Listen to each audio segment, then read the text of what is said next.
Jadi di sini saya akan membahas tentang peralatan, bahan, dan obat-obatan yang digunakan selama persalinan. Selamat menyaksikan.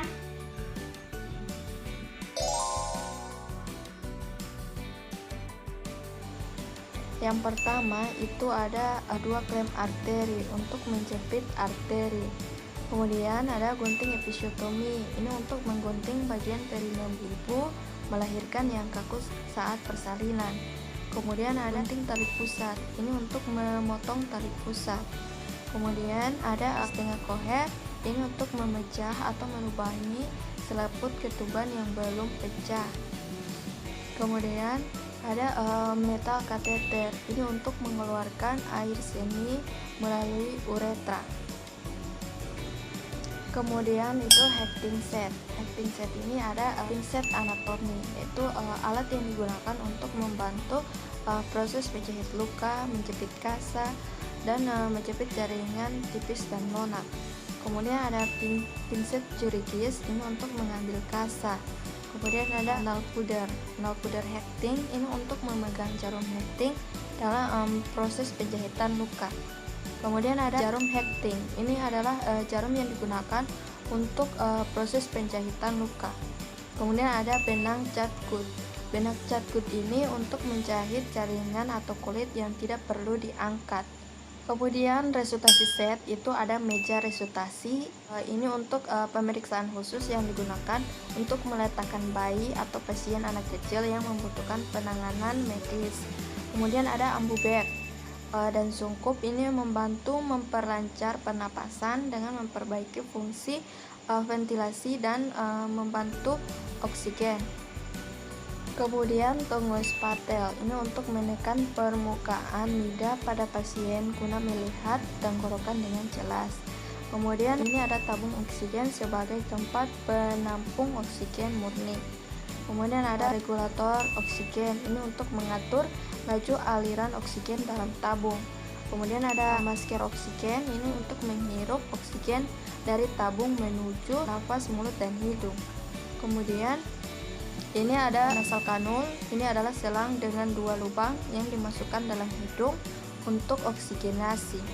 Kemudian ini ada dili, berfungsi untuk menghisap lendir pada saluran pernapasan bayi baru lahir. Kemudian yaitu ada APD, ini ada penutup kepala, kacamata, masker medis, apron, handscoon, sepatu boots, ini berfungsi sebagai alat perlindungan diri dan mencegah agar tidak terkontaminasi oleh infeksi nasal kanul. Selanjutnya yaitu tempat sampah. Nah, tempat sampah ini terbagi menjadi dua, ada tempat sampah infeksius dan ada tempat sampah non-infeksius. Nah, tempat sampah infeksius ini berfungsi sebagai pembuangan alat-alat yang sudah terkontaminasi dengan cairan tubuh pasien seperti urine bag, selang infus, dan handscoon yang sudah terkena cairan darah. Kemudian tempat sampah non-infeksius itu berfungsi sebagai tempat pembuangan alat-alat non-infeksi yang tidak terkontaminasi langsung oleh pasien seperti pembungkus obat. Selanjutnya ada perlengkapan ibu, itu ada sarung, baju dan pakaian dalam, gurita, ada handuk, pembalut, dan perlengkapan mandi. Selanjutnya itu ada perlengkapan bayi, itu ada baju bayi, popok bayi, kaos tangan dan kaos kaki, ada topi bayi, kemudian ada handuk bayi, ada kain bedong, ada selimut, dan perlengkapan mandi. Nah, peralatan ini fungsinya itu untuk melindungi bayi dan untuk menghangatkan tubuh bayi. Kemudian itu obat-obatan, itu ada oksitosin. Nah, oksitosin ini memicu kontraksi rahim untuk meningkatkan intensitasnya pada saat proses persalinan, untuk mengontrol pendarahan setelah melahirkan dan membantu mengeluarkan ASI. Kemudian ada vitamin K. Nah, vitamin K ini setiap bayi baru lahir itu perlu mendapatkan vitamin K lewat suntikan.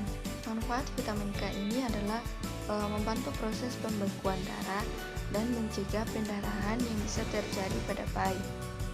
Nah, kemudian salep mata. Salep mata ini untuk mencegah terjadinya infeksi pada bayi. Nah, kondisi ini biasanya disebabkan oleh infeksi gonore pada ibu. Biasanya dalam 1 jam setelah kelahiran itu akan diberikan salep mata ini. Ini selanjutnya yaitu instrumen gawat daruratan pada ibu dan bayi. Yang pertama itu ada tourniquet. Tourniquet ini untuk membendung pembuluh darah pada organ yang akan dilakukan penusukan. Kemudian ini ada standar infus, ini untuk meletakkan cairan infus yang terhubung dengan pasien. Kemudian ada inkubator, ini untuk memberikan kontrol suhu, kelembaban dan oksigen pada bayi baru lahir. Kemudian ada lampu blue light, ini untuk fototerapi bayi yang trachea. Kemudian ada tampung tan, ini untuk mengambil kain kasar.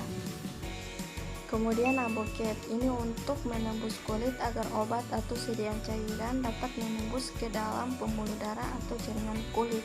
Kemudian ini ada selang infus untuk pemasangan infus.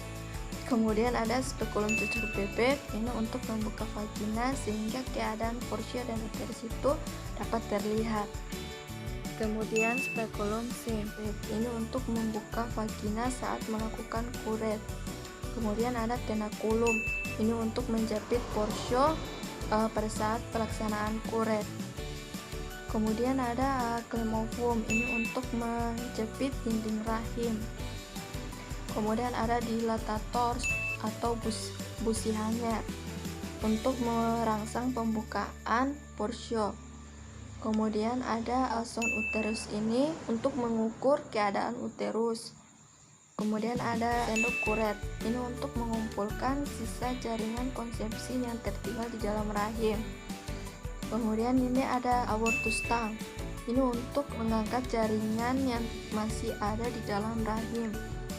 Kemudian ada sterilisator, ini untuk tempat mensterilkan alat instrumen. Ya, jadi itulah penjelasan tentang peralatan, bahan, dan obat-obatan yang digunakan dalam proses persalinan. Semoga bermanfaat. Dadah.